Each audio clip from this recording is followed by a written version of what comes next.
many years ago, I read where Napoleon Hill pointed out that the imagination is the most marvelous, miraculous, inconceivably powerful force that the world has ever known.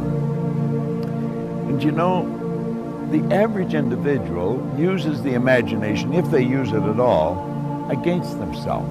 They imagine what they don't want. They imagine problems coming. Let's begin to use our imagination the way God meant it to be used. It's the greatest creative faculty that we possess, and we can build anything we want with it.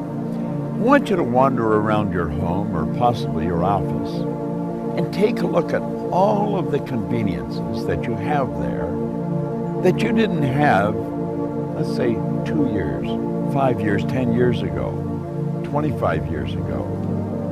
Do you know that every one of them, without exception, was first created in the mind of one individual with their imagination? Do you know you can use your imagination to go into the future and bring it into the present? That's what all highly successful people do. They see where they want to go, and then they act like the person they want to become.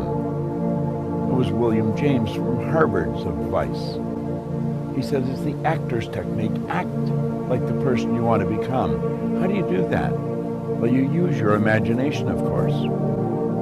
You see, it's a strange phenomena, but the greatest gift we've got is used very well up till the ages of 4 or possibly 5. The little child, we always wonder what's going on in their mind. They're using their imagination. They're building wonderful pictures in their mind.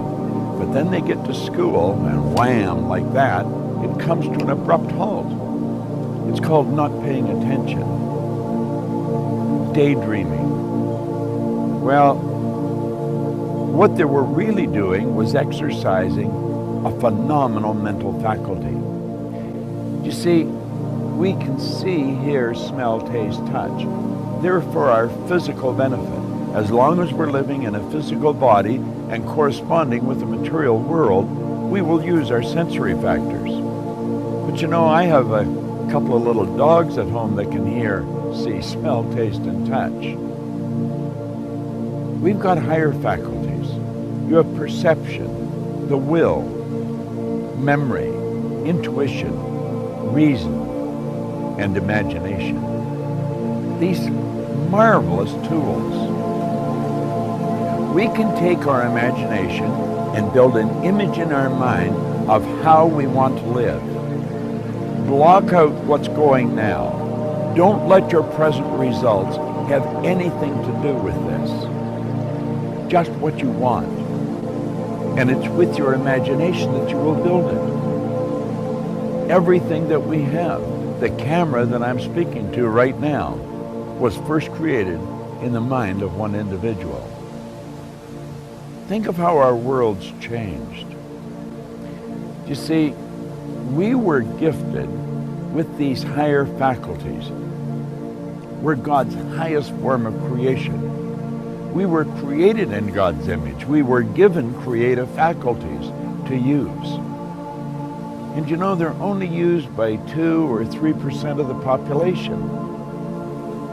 It's almost inconceivable that people would wander around with so much power and potential and squander it. See, the average person literally tiptoes through life, hoping they make it safely to death. It's such a shame, and it doesn't have to be that way. I think we have giant corporations and little wee creative departments. And the primary reason for that is the average individual really does not believe that they're creative. Now think.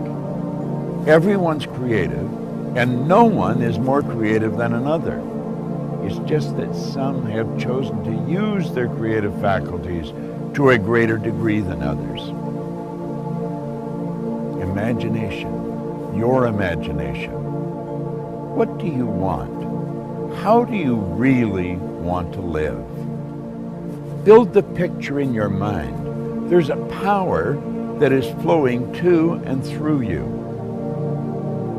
a creative, unadulterated power.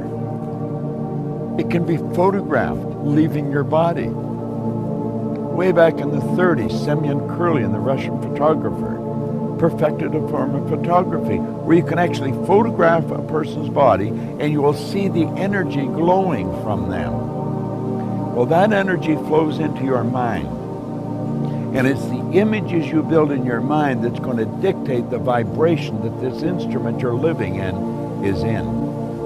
And the vibration on a conscious level is called feeling. Make certain that you exercise your imagination daily. Build beautiful images in your mind of how you want to live, and then hold those pictures there and live that way. The imagination, the greatest nation in the world, the imagination. You've got one. It's a marvelous creative tool. It deals with the invisible side of your personality. You see, no one will ever really see you. They'll only see your body, and they'll see you the great work that you do. Make certain that your work is great work. And if you keep your imagination alive, keep it active, you're going to have a phenomenal life. You know, life can get better every day, and it will get better every day through the proper use of your imagination. What a wonderful idea. This is Bob Proctor. Thank you.